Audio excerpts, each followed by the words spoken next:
But folks, this is Miguel from Embargo Man. All right, so trade embargoes. Is isn't it to protect American jobs and American companies? Absolutely, yes. It is to protect American jobs and American companies with trade embargoes, right? Is just an example that it is what it is, all right? It is like back then, like if the US would had a trade embargo with Japan, then yeah, it would be protecting the big three automobile manufacturers from, not losing money or something like that, or probably go bankrupt or something like that. Well, vehicles like cars is just in land, all right?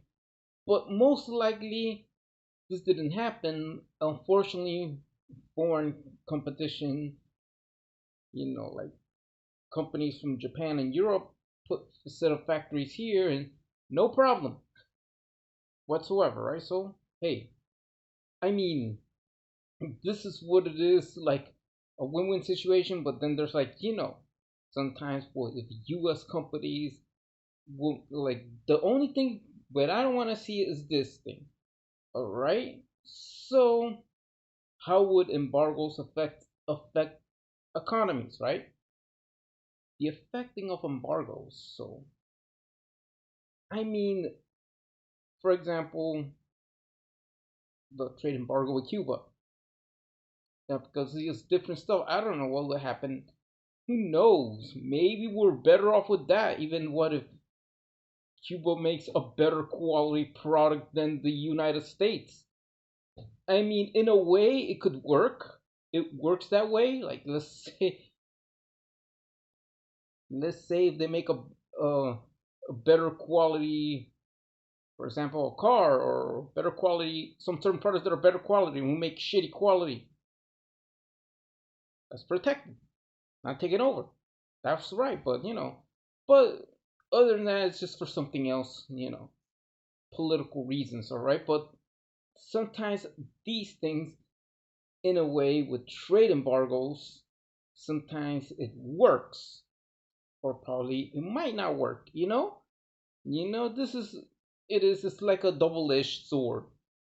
In one way, it works that like we don't have the jobs taken away by another country, or that if that country makes a better quality product than the United States, it prevents competition. This prevent competition, or for other reasons. What if we cannot sell our products to the country that we have embargoed? All right, so that's another thing. Well, one thing that trade embargo might work is this. So this could happen if it wasn't just for that. If it's for if this was for trade embargo, we wouldn't have. We still have like the Harley Davidson motorcycles, and no Japanese competitors coming in. But yeah, it's already been done. That has already happened and all that stuff. But hey, let's see if these companies will put factories here, in the United States, right? So the focus is this. When is a trade embargo necessary, right? So the trade embargo is necessary at these times. For example, a Boeing 737 MAX crashes in Japan. A Boeing 737 MAX crashes in Japan, and then the folks over there and this says, "Oh, guess what? We're gonna make our own planes. We're gonna make it better. We're gonna make it safer, better quality, safer, better craftsmanship, whatever." Right? So, what's the solution for that for Boeing not to lose money? A trade embargo on planes. You make a trade embargo on airplanes. That means that like American Airlines or Delta, one of these U.S. based airlines are not going to buy better quality Japanese made airplanes. They buy American made, even if it's inferior quality. That means if I were the president, I will do that. That means I'd rather have, sacrificing American lives on faulty American made planes than have American lives saved on better made Japanese made airplanes. All right. So that way I'm protecting my industry. I'm protecting the industry of U.S. manufacturing and keep buying shitty quality products, preventing better quality products from another country to enter the United States and to take the only company away that makes passenger planes, Boeing, to go out of business. That's right. Trade embargo is necessary. That means there's a plane crash involving a Boeing 737 this time in the United States. Why? Because we blocked the importation of airplanes being made by a Japanese manufacturer that probably an Australian airliner is buying more than Boeing is like that. That way, okay, it's normal. It's normal. It's normal to see people crash on a Delta flight or something like that involving a Boeing airplane that is faulty quality, right? Preventing imports from Japan to come in. Yeah, airplane embargoes, right? So that's it. That is protecting the industry. That is loving your own country, right? That's true.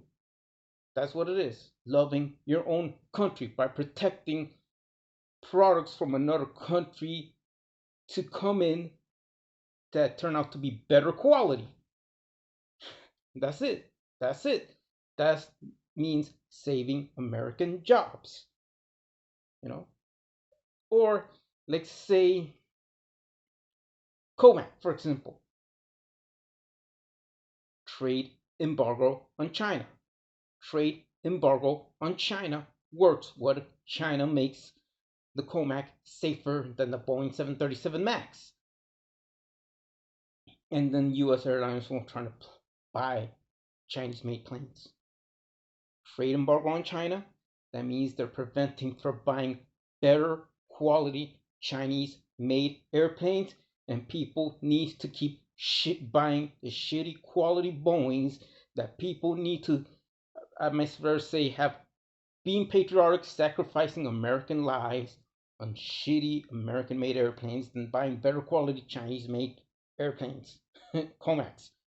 Let them die like normal. Let them die patriotically. Yeah, this is what it is. Trade embargo works. In these things, trade embargo works. You're protecting the industry. You're protecting the competition if they make a better quality product. You cannot enter. You're supporting national quality, supporting local production, right? Or whatever it is. This is the way to do it. I mean, put it that way, right? So, I mean, sacrificing lives, protecting the country and the industry, right? So, supporting inferior quality and preventing better quality products coming from another country. That means protecting the industry, protecting the country, protecting the love for the country you're living. That's it. That's all you do. I mean, in other words, like just saying this is, I'm sick and tired of things saying, oh, let's buy this, let's buy that. Or like Harley Davidson sucks, or let's buy a Honda. Let's whatever. Things like that, like things like that way to mean, all right, Airbus put and they're making A320s in Alabama and stuff, right? So what you're protecting a US company, right? And so the example of that is that, I mean, there's a reason where trade embargo works. Trade embargo works sometimes when the 737 Max that is told that it crashed in Japan. Then and then the Japanese ain't gonna buy Boeing planes. Then what we're gonna do? And they're like, okay, the best solution: trade embargo on airplanes that a Japanese manufacturer makes that is safer and that airlines like Delta and American Airlines don't buy these planes, so they could buy the crappy quality American made planes. So that way, sacrificing American lives and protecting the country that's being patriotic. So, I mean, what do you think of that? Write me a comment. Please subscribe to Embargo Man. Goodbye, peace out, and then whatever I do and whatever it is. But if this thing happens, if you are president, if I were to be the president and say, look, if there is a Boeing 737 Max crash somewhere in Tokyo, and then they don't want to buy Boeing, they're gonna make their own planes. What would I do when these U.S. based airliners gonna buy planes coming from a Japanese manufacturer? What I would do? Put a trade embargo on the airplanes, not to only to support American made products, even if the products are of faulty quality. I rather see sacrificing American lives by supporting faulty American production, sloppy quality instead of better quality, you know. So that's it. That's all I do. That's called protecting your country. So goodbye, peace out. Please write me a comment. See you on the next video. Goodbye.